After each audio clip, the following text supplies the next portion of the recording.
बताया था सफ़ू का, अक़रब मा यकूनुल अब्दु बिही। अल्लाह के हबीब फरमाते हैं कि अल्लाह के करीब सबसे ज़्यादा बंदा उस वक़्त होता है जब वह साजिदुन, जब वो सजदा करता है। अक़रब मा यकूनु अब्दु बिन रब्बिही वह साजिदुन, अल्लाह के करीब तरीन अक़रब तरीन बंदा उस वक़्त होता है जब सजदे में होता है। मौलवी ने हमें कहाँ लगाया है पता है आपको? 3 दफ़ा सुबहान रब्बियल आला कहना है, ऐसे ही है ना। बस मेरे पास एक नमाज़ी आया,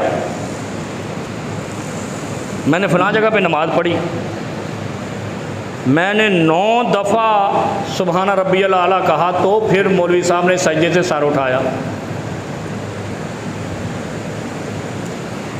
तो मैंने कहा अब क्या करें? कह रहा है इतनी लंबी नमाज़ें क्यों पढ़ाता मौलवी। मैंने कहा चलो थाने चलते हैं, FIR कटाते हैं, मौलवी ने लंबी नमाज़ पढ़ाई।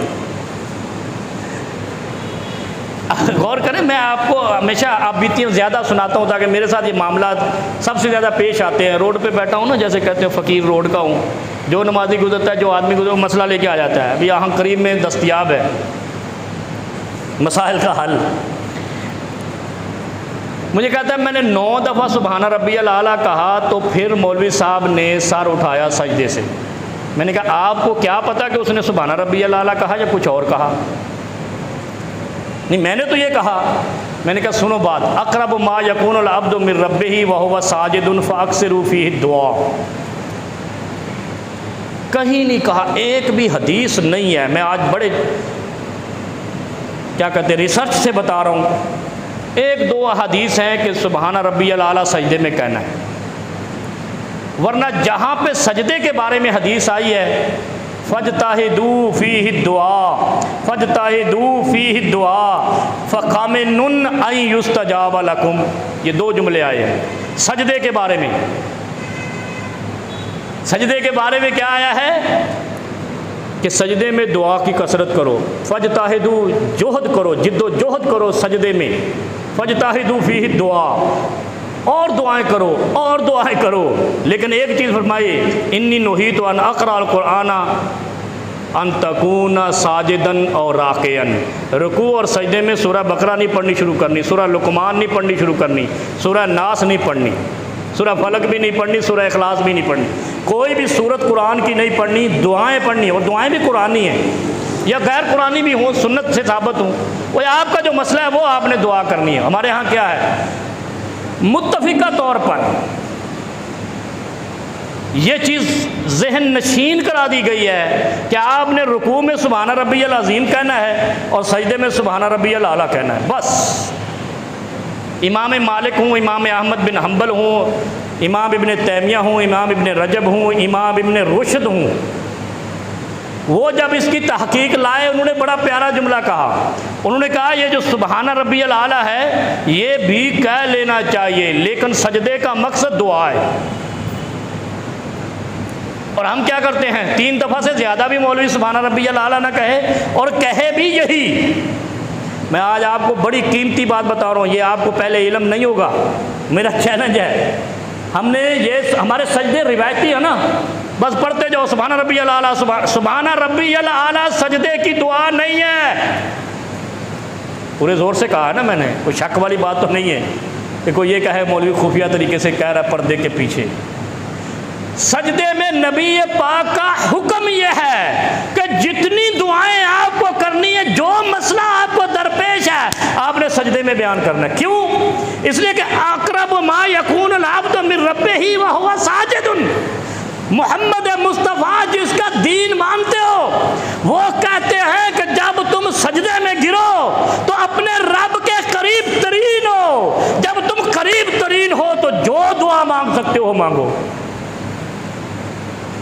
और हमारी दुआएं, हमारी नमाजें बेफैज़ हैं, बेफैज़ हैं। उसकी वजह यह नहीं है कि हम रुकू सही नहीं करते, सजदे सही नहीं करते, या क़याम सही नहीं करते, या हम वज़ू नहीं करते, नाउज़ु बिल्लाह, ये वजह नहीं है। हमारी वजह यह है कि हमें गलत पटड़ी पे चढ़ा दिया गया है। जिस जगह पे हमने दुआ करनी थी वहाँ सुबहान रब्बियल आला कह के चल देते। और दुआ क्या है? दुआ मांगो जब सजदे में हो। कितनी दुआएं हैं या कितने आपके मसले हैं। आपका मसला है आपका दिमाग नहीं खुल रहा, हाफजा कमज़ोर है, पढ़ो सजदे में जाकर रब्बी शरह ली सदरी व यस्सिर ली अमरी वाहलुल उक़दतम मिन लिसानी यफ़क़हू क़ौली। और हम पढ़ते हैं, ये नहीं पढ़ते। आपको कोई मसला दरपेश है, मसला हल नहीं हो रहा, आप सजदे में गए हो, वो फ़र्ज़ नमाज अच्छा सबसे ज़्यादा कीमती चीज़ कौन सी है? फ़र्ज़ नमाज। मौलवी क्या कहते हैं? फ़र्ज़ों में नहीं करनी, नमाजी तंग हो जाएंगे, नफलों में कर लो। तो ये नफलों की बात तुम कहाँ से लाए हो? अपना इज्तिहाद किया ना, मुस्तफ़ा की बात तो नहीं है। असल तो सबसे कीमती चीज़ फ़र्ज़ है, और सबसे कीमती फ़र्ज़ों में सजदे हैं, और सबसे करीब फ़र्ज़ों में अल्लाह के यहाँ सजदे में इंसान होता है। और सजदे में पड़े क्या मसले दरपेश हैं। रिज़्क़ की बंदिश हो गई, वो कहते हैं ना रिज़्क़ की बंदिश हो गई, वो बंद दिया उस बंदे ने, वो उसने बंधा दिया, पता नहीं क्या क्या हमने चला रखा है। आप पढ़ो हस्बी अल्लाहु ला इलाहा इल्लहु अलैहि तवक्कलतु व हुवा रब्बुल अर्शिल अज़ीम। आप पढ़ के तो देखो सजदे में।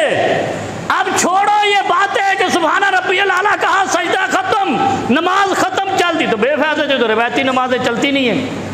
ये तो आप नकाल हैं, और नकल में नंबर नहीं मिलते, फेल भी हो जाता है बंदा, पकड़ा गया तो बर्बाद। असल नमाज ये है कि आप सजदे में गए हो, सजदे में पड़े रहो, अल्लाह पे हुज्जत कायम करो। क्यों? इसलिए कि अब तू और तेरा रब करीब तरीन है। और दूसरी सुनो रुकू के बारे में, वह अमर रुकू फ़अज़्ज़िमू फ़ीहि रब। प्यारे हबीब फरमाते हैं जब रुकू में जाओ ना, फिर दुआएं नहीं करनी। देखो फ़र्क, देखो इस फ़र्क की तमीज़ करो, तमीज़।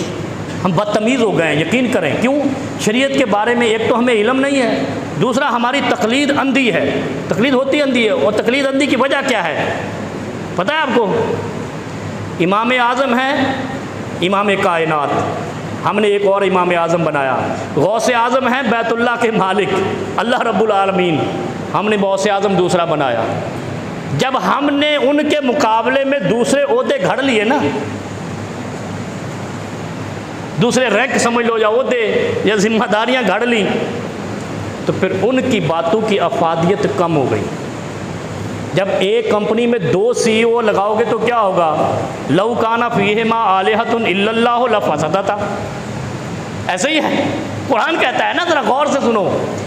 अल्लाह कहता है लौ काना फ़ीहिमा आलिहतुन इल्लल्लाहु, अगर ज़मीन पर, ज़मीन व आसमान में अल्लाह के अलावा किसी और को इलाह मानोगे, लफ़सदता, फसाद का शिकार हो जाओगे, फितने का शिकार हो जाओगे।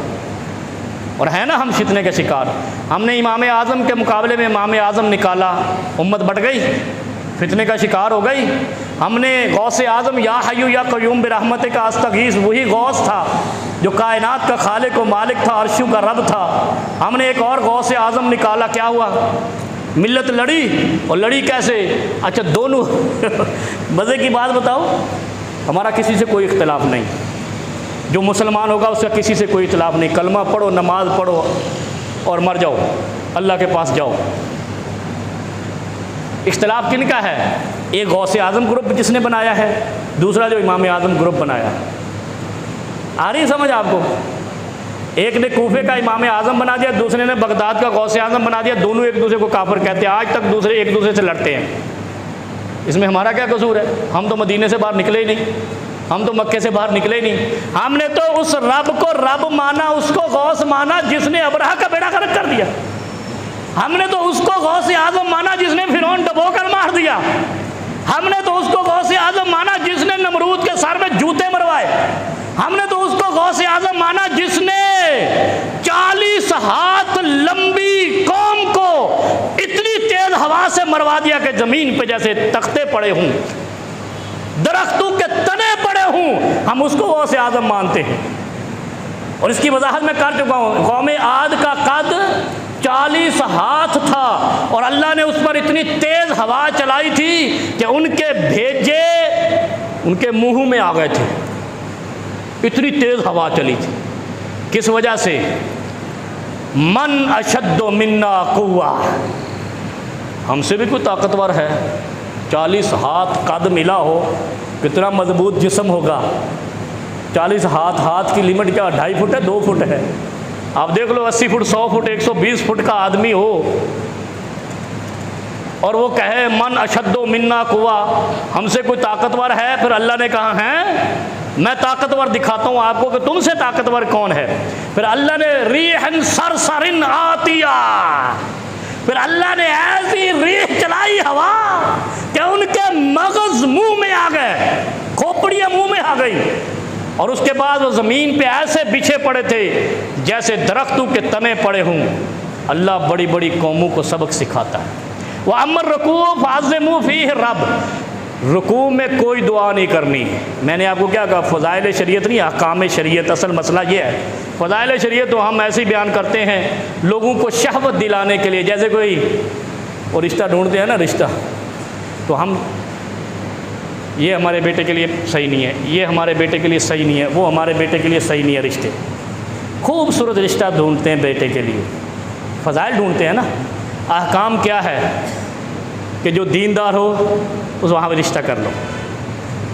फ़ज़फ़र बेज़ात दीन, जो दीनदार रिश्ता मिले उसमें फ़ज़ाइल नहीं ढूंढो, वह रिश्ता कर लो।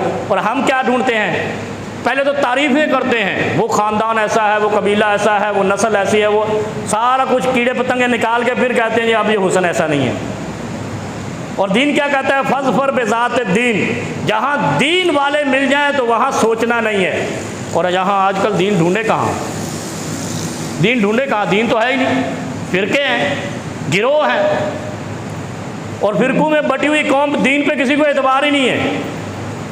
और जो दीन की बात बताते हैं उनकी तरफ कोई जाता नहीं, जो रो रो कर फ़ज़ाइल बयान करते हैं वहाँ मंडी लग जाती है।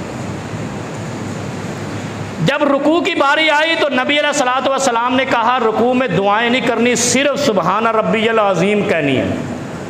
फ़ाज़िमू फ़ीह रब, रुकू में सुबहान रब्बियल अज़ीम कहनी है। आगे रिवायात में आता है कि कम से कम 1 दफ़ा है, ज़्यादा से ज़्यादा कोई हद नहीं है। ये 3 की मौलवियों ने इज्तिहाद किया है। इज्तिहाद समझते हैं ना, इकट्ठे होकर कहा चलो 3 दफ़ा कर दो उम्मत पे लाजिम। ठीक है जी, आपका इज्तिहाद हम मान लेते हैं, लेकिन 1 दफ़ा लाजिम है। लेकिन सजदे के अंदर सुबहाना रब्बियल आला का हुक्म नहीं है, बल्कि फजताहिदू फीही दुआ का हुक्म है।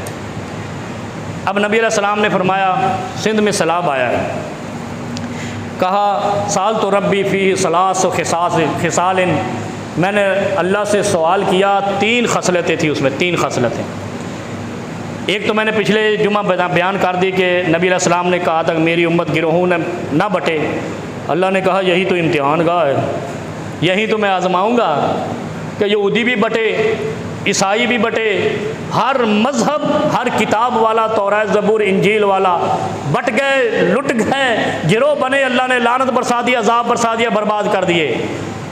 और अगर आप ये दुआ करते हो तो मैं कहाँ से इम्तिहान लूँगा कि ये उम्मत कुरान और हदीस पे खड़ी है या बट गई? बट गई ना, नहीं समझ आई, तवज्जो नहीं है इधर। गिरोह बने ना, बरेलवी, देवबंदी, अहले हदीस, शिया, फलानिया, ढिमकानिया, कादरिया, सुरवर्दिया, चिश्तिया, सारा कुछ बन गया। अजमेरिया, वो हजवेरिया, पाकपतन, ये हमने अपने अपने गिरोह बना लिए। और ये गिरोह वो गिरोह हैं जो नूह अलैहिस्सलाम से शुरू हुए थे। नूह अलैहिस्सलाम की उम्मत भी 4 गिरोहों में बटी थी, यऊक व नस्र। 4 उन्होंने पीर बनाए और 5 पीर बनाए और 5 की उन्होंने ताबेदारी शुरू कर दी। 5 फ़िरके बने थे नूह अलैहिस्सलाम की उम्मत में, 950 साल मेहनत की थी। हमारे कितने हैं? 4, एक कम है अभी। 4 नहीं है, कोई बन गया। जमात मुस्लिमीन भी गिरोह है और भी कई गिरोह हैं, और हम बड़े खुश हैं, हमारा गिरोह हक पर है। शर्म नहीं आती? मुसलमान हो यार। नूह अलैहिस्सलाम की कौम को अल्लाह ने क्या किया? गर्क कर दिया ना। तूफ़ान नूह याद है ना? और ये तूफ़ान 12 भी आया है तुम्हारे पाकिस्तान में। तूफ़ान नूह में जिस कौम ने अपनी कौम को 5 फ़िरकों में बांटा, अल्लाह ने पानी भेजकर सारी कौम तबाह कर दी, तबाह कर दी। इस उम्मत के नबी सल्लल्लाहु अलैहि वसल्लम ने अल्लाह से दुआ की, अल्लाह मेरी उम्मत को गिरोहों में नहीं बांटना। कहा नहीं, ऐसे नहीं मांगो, मैं इसी से इम्तिहान लेता हूँ कि कुरान पे कौन रहती है, तेरी सीरत पे कौन रहती है। अगर यहाँ से हट गए, बट गए, गिरोह बन गए तो मेरे अजाब के मुस्तहिक बन गए। अब खुद ही सोच लो कि हम मोमिन हैं, हम जन्नत में जाएंगे, हमने अल्लाह को माना है, हमने रसूल को माना है। तो नूह अलैहिस्सलाम भी नबी को भी मानती थी और 5 फिरके भी बना लेते। और वो कौन लोग थे? जो नेक लोग थे उनके। इसी तरह अरबों का जो कुरान और हदीस में आया है कि अरबों का भी ये रिवाज था, जो जब उनमें कोई नेक आदमी मर जाता उसका कुब्बा बना देते और उसकी तस्वीर लगा देते, उसकी पूजा शुरू कर देते। अल्लाह ने उन पर भी लानत की, बर्बाद कर दिया। अखरजुल यहूद व नसारा मिन जजीरतिल अरब, पैगम्बर के हाथों जजीरा अरब से निकलवा दिए। दूसरा सवाल क्या था? साल तो रबी अल्लाह युहले का उम्मती बिसना फातानीहा। सुन ले ज़रा गौर से, एक दुआ कबूल नहीं हुई थी, 2 कबूल हो गई थी, है ना। फिरके बनाने वाली दुआ कबूल नहीं हुई थी कि मैं इसी से इम्तिहान लूँगा आपकी उम्मत का। नबी अलैहिस्सलाम से अल्लाह रब्बुल आलमीन ने कहा था, तवज्जो है ना। दूसरा क्या कहा था? अल्लाह मेरी उम्मत को कहत साली से हलाक ना करना। दूसरा सवाल जो नबी अलैहिस्सलाम ने अल्लाह से किया, क्या? अल्लाह मेरी उम्मत को कहत साली से हलाक ना करना। फ़ातानी है, ये कबूल कर ली, कबूल कर ली। कभी आपने नहीं देखा होगा बहसीयत मजमूई पूरे मुल्क में कहत साली हो गई या पूरी उम्मत मुस्लिमा में कहत साली हो गई, बल्कि मैं कहता हूँ पूरी इंसानियत में। क्यों? नबी कौन है? रहमतुल लिल आलमीन, इंसानियत के लिए रहमत बनकर आया, तेरे मेरे लिए खाली नहीं है। नबी की दुआ इंसानियत के लिए, जो नहीं मानेगा खुद ही मरेगा। ऐसे ही है ना, जो मसला नहीं मानेगा, अब मसला दे दिया, अभी तलाक हो गई, अब मौलवी साहब ने मसला दे दिया लिख के, अब वो नहीं मानता तो कोर्ट जाएगा तो बर्बाद होगा, कहीं और जाएगा, नहीं मानेगा तो जहन्नम में जाए। लेकिन नबी सब इंसानियत के लिए है। और नबी मुकर्रम ने क्या फरमाया कि मैंने अल्लाह से कहा मेरी उम्मत को कहत साली से हलाक ना करना, अल्लाह ने कबूल कर ली। और अगर कोई कहे कि कहत साली से हम हलाक हो रहे हैं तो वो फंडखोरी का चक्कर है, JDC को दो और वो सारे लूट मार के खा जाए। दूसरी दुआ क्या गई थी? ख़ास तौर पे मैं आपको बताता हूँ आज के मौके के हवाले से। अल्लाह युहलिक उम्मती बिल गर्क फ़ातानीहा, ये भी अल्लाह ने कबूल कर ली। अल्लाह के हबीब ने अल्लाह से दुआ की, अल्लाह मेरी उम्मत को गर्क नहीं करना। अल्लाह ने कबूल कर ली थी कि तेरी उम्मत को गर्क नहीं करूँगा। ये जो सिंध में हुआ ये क्या है? गर्क हुए? नहीं, गर्क किए गए। कोई सैलाब नहीं आया, और ये दिमागों से निकालो, जुल्म किया है तुम्हारे ऊपर तुम्हारे हुक्मरानों ने। दुनिया का सबसे ज़्यादा बारिशों वाला मुल्क कोलंबिया है, कभी सुना कि वहाँ अजाब कहें?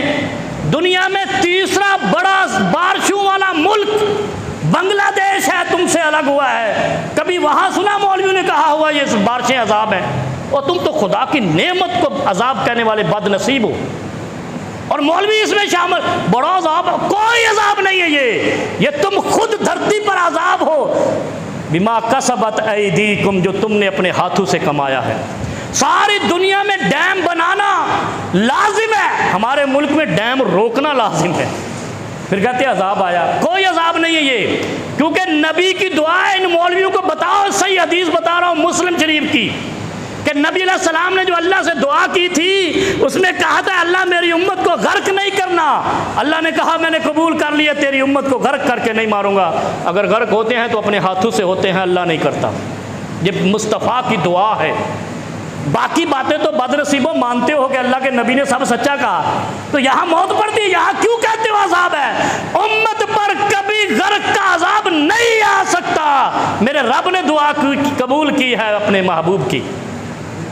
या जुमला याद करके जाना, सही हदीस बता रहा हूँ। ये मुफ्तियों को बताना जो कहते हैं अल्लाह की पकड़ आ गई, अल्लाह का अजाब आ गया, अल्लाह ने फिर कर। अल्लाह ने नेमत भेजी, जालिमों तुम्हें नेमत समेटने का तरीका नहीं है, सलीका नहीं है। तुम बदनसीब करप्ट हो, चोर हो, इसलिए नेमत को अजाब कह देते हो। अल्लाह रब्बुल आलमीन हमारी परेशानियां दूर फरमाए, हमारे दुखों का मुदावा करे। उम्मत के लिए मुस्तफ़ा की दुआ है कि अल्लाह मेरी उम्मत को गर्क नहीं करना, और अल्लाह ने कबूल कर ली।